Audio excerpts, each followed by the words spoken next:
رضا رومی، آپ کو میں یہ کچھ اور بڑے نام بتا دیتا ہوں. ڈاکٹر عاصم لے لیں، سب سے زیادہ ہسپتال ان کے ہیں. تو میرے خیال ہے کہ نہ صرف کراچی میں بلکہ پاکستان میں وہ کتنا عرصہ اندر رہے ہیں. پھر اومنی گروپ کے جو ہیڈ ہیں انور مجید، وہ کتنا عرصہ رہے ہیں. پھر آپ یوٹیوبرز میں آ جائیں، اس میں ڈکی بھائی کو دیکھ لیں، ان کو اندر کر دیا منی لانڈرنگ میں. وہ کیا ندیم نانی، اس کو اندر کر دی. یعنی منی لانڈرنگ ہوئی ہے. انہوں نے بیٹنگ ایپس جو ہیں ان کو انہوں نے سپانسر کیا، لیکن بیٹنگ ایپ جو تھی وہ تو کراچی کنگ نے شروع کی. پی سی بی نے ان کا لوگو لگایا. وسیم اکرم اور دیگر کھلاڑی جو تھے وہ ان کے برانڈ امبیسڈرز بن گئے. بھائی ان کو دیکھ کر ایک ڈکی بھائی نے، اگر کوئی بیچارے نے ان کے لیے کوئی ایپس کے لیے کوئی ویلاگ کر لیا، تو وہ کیسے اتنا بڑا مجرم ہو گیا جو انفلوئنسر ہے یا لانے والا ہے یا اس سے پیسے لینے والا جو ہے. یعنی آپ کا میڈیا چینل ہے نا، کیونکہ اس لیے آپ لوگ نام نہیں لے سکتے. جب وہ لوگ پیسے لے رہے ہیں ان سے، تو کیا وہ ڈکی بھائی سے تھوڑے قصوروار ہیں؟ یہ کس قسم کا آؤٹ لینڈش قسم کا آپ کا جسٹس ہے بزنس والوں کے ساتھ؟ بالکل آپ نے یہ مثال دی. مجھے اس کیس کے بارے میں زیادہ نہیں تفصیل سے پتا، لیکن جو بھی جاوید صاحب نے ذکر کیا ہے اپنی ہی کمپنی کا، تو آپ اس سے اندازہ لگا لیں کہ اس میں ہر چیز آپ کو مل جاتی ہے. اب جاوید چودھری صاحب ماشاءاللہ، ان کو پورا پاکستان جانتا ہے، ان کی بڑے تعلقات ہیں.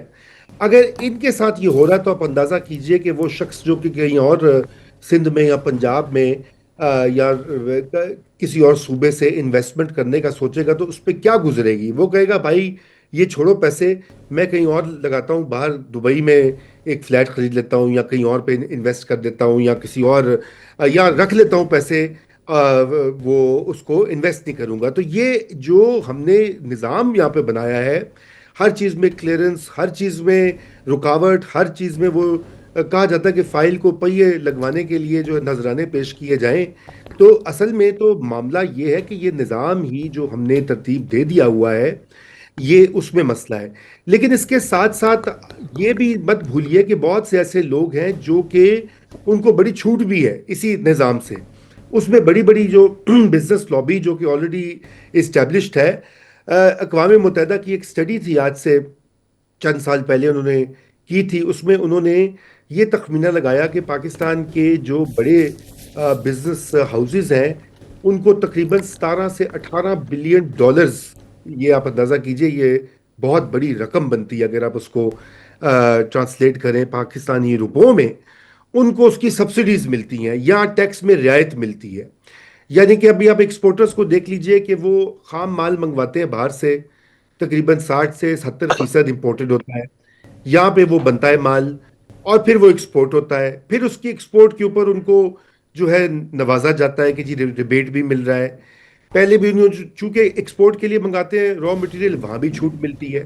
اسی طرح گاڑیاں بنانے کی لابی ہے، اسی طرح سیمنٹ کا جو مافیا ہے، اور پھر شوگر مافیا جس کے اوپر تو بات کر کر کے کتنے سالوں سے سب کو پتا ہے، ساری پارٹیوں کے لوگ اس میں شامل ہیں، ہر کسی کی شوگر مل ہے. اور کوئی پی ڈی ایوب پی میں خان کے ٹائم سے اس کے اوپر بات ہو رہی ہے. اس پہ بات ہو رہی ہے، لیکن اب تو وہ ایک جسے کہنا چاہیے موذی مرض بن چکا ہے. تو یہ بڑے بڑے کارٹیلز یا مافیا جنہیں کہا جاتا ہے، ان کا بھی پاکستان کی اوپر کی معیشت کے جو ان شکنجہ جو نا ان کا، وہ اتنی گرفت میں ہے پاکستان کی معیشت کہ اس وقت معیشت سنبھلنے کا نام نہیں لے رہی. اب آپ کو اچھا، پھر اس کے علاوہ سرکاری ادارے بھی ہیں، فوجی فاؤنڈیشن وغیرہ، ان کا بھی ذکر ہوتا ہے جہاں پہ ان کو ٹیکس میں رعایت ملتی ہے وغیرہ وغیرہ.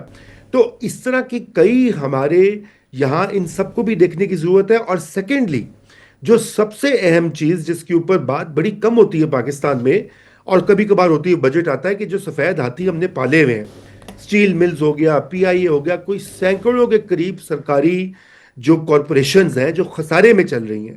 آپ کے اور میرے اور جاوید چودھری صاحب کے ٹیکسز سے ان کی تنخواہیں، یا وہ ان ناکارہ ردی آرگنائزیشنز کو ہم لوگ سپورٹ کرتے ہیں، جن کو کہ بند کر دینا چاہیے یا پرائیویٹائز کر دینا چاہیے. اور پرائیویٹائزیشن میں بھی کوئی آگے موومنٹ نہیں ہوئی.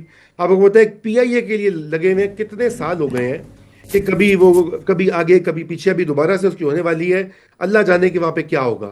تو بات یہ کہ وہ ایک خرب اصل روپیہ، میں پی آئی اے کو اپنے پاس رکھنا ہے نا جی. وہ ادھر سے پکڑے بس نہ یہ بات ادھر ہے سے نا. پکڑے، انہوں نے پکڑ کے اپنے پاس رکھ لینا بس اینڈ میں. انہیں کہنا جی یہی سب مبشر سے بھائی، اچھی بڈ آئی ہے. بس تو میں آپ سے عرض یہ کر رہا ہوں کہ یہ تو ایک اب یہ خرب دیکھتے روپیہ ہیں کہ سالانہ. اب یہ دیکھتے ہیں کہ جو 2 دن کے بعد بڈنگ ہونی ہے ان میں ایک تو ہمیں پتا کون سا ادارہ ہے، وہ ہونا ہی ہونا ہے. اب اس کے ساتھ کون خوش قسمت ہے جس کو شراکت دار بنایا جاتا ہے. وہ پتہ لگ جائے گا. بالکل. تو مطلب یہ کہ یہ ہمارے ہاں جو اس طرح کے معاملات ہیں ان کے اوپر پیش رفت بڑی کم ہوتی ہے. بیوروکریسی ہوتی ہے سٹیٹس کو کے اوپر. اور جو سیاستدان ہوتے ہیں وہ دیکھتے ہیں میرے تو 2-3 سال ہیں، یہ 2-3 سال میں کیسے پیسے بنائے جائیں، اگلے الیکشن کی تیاری کی جائے، اور اپنے جو حلقے ہیں یا کنسٹیٹوئنٹس ہیں یا ٹھیکیدار ہیں ان کو نوازا جائے. اور یہی حالت سرکاری بیوروکریسی کی بھی ہوتی ہے. ہر کسی کو اپنے اپنے ٹینیور کی فکر ہوتی ہے. پاکستان میں اس وقت تک پالیسی کسی قسم کی نہیں بنے گی جب تک کوئی 8-10 سال کی یہاں پہ استحکام نہیں ہوگا. آپ دیکھیے ہندوستان میں اب مودی کو برا بھلا کہتے ہیں، ہم بھی کہتے ہیں، لیکن یہ ہے کہ اس کی پالیسیز کی کنٹینیوٹی جاری ہے اس وقت. یہی وجہ ہے کہ انڈیا کی معیشت آگے بڑھ رہی ہے، کیونکہ سب کو پتا ہے کہ یہاں پہ یہ جو پالیسی ہے بدلے گی نہیں. پاکستان میں تو 2 سال کے بعد وزیر اعظم بدلا، 2.5 سال کے بعد ساری چیزیں تلپٹ، جو کچھ سٹارٹ ہوتا ہے وہ ختم ہو جاتا ہے. تو اس لیے یہ اس کے لیے سیاسی استحکام اور جسے کہا جاتا ہے پالیسی کنٹینیوٹی بہت ضروری ہے. اس کے بغیر یقین جانیے کوئی ان میں سے یہ جو سارے بڑے بڑے مسئلے ہیں ہم ان کو ہینڈل نہیں کر پائیں گے. جاوید چودھری صاحب، لاسٹ کویسچن. بات یہ ہے کہ عمران خان کو سزا ہوئی توشہ خانہ کیس میں، بڑی اچھی بات ہے. ہر ایک جو لیتا ہے اور نہیں دیتا اس کو سزا ہونی چاہیے. میں باقیوں کے نام نہیں لیتا، چلیں وہ تو ہیں یہاں پہ، اب آپ کے بھی میرے بھی سب کے جاننے والے ہیں. لیکن میں اپنے ایک دوست کا نام لے رہا ہوں، اور میں دوست کہہ رہا ہوں اور نام لے رہا ہوں اس لیے تاکہ کسی کو یہ نہ لگے کہ میں باقیوں کے پیچھے کوئی کیمپین کر رہا ہوں. لیکن جنرل مشرف مرحوم جو ہیں وہ 10 سال 11 سال تک آپ کے صدر رہے ہیں. تو آپ یہ سوچیں کہ ان کو کتنے کوئی گفٹس ملے ہوں گے، اور مجھے یقین ہے کہ ان میں سے اکثریت جو یہ کافی جو ہیں وہ توشہ خانہ نہیں گئے. لیکن ہمارا یہ جو چیک اینڈ بیلنس ہے، یہ عمران خان کو سزا دینے کے لیے ہم بڑے حرکت میں ہیں، لیکن اور توشہ خانہ سے کسی کو کوئی چیز لینے کے لیے ہم کسی طرح سوچتے بھی نہیں ہیں. سر مسئلہ یہ ہوتا ہے کہ پاکستان میں نا، بلکہ اس طرح ہے کہ ایک انڈین جنرل ہیں اور وہ سکھ ہیں، اور جو ان کی 15ویں کور ہے نا اس کے وہ کور کمانڈر رہے ہیں، جو مقبوضہ کشمیر کے اندر ان کے پاس چارج تھا. اس کا میں ایک انٹرویو دیکھ رہا تھا، انٹرویو بڑا دلچسپ تھا. اس نے کہا کہ جو انڈیا کے اندر جب پرائم منسٹر تبدیل ہوتا ہے تو نیا پرائم منسٹر جب حلف لینے کے لیے آتا ہے تو پرانے تمام پرائم منسٹر اس کے حلف میں موجود ہوتے ہیں، اور سب وہ اس کو مبارکباد بھی دیتے ہیں، اور یہ سب ایک دوسرے کے خاصے دشمن ہوتے ہیں.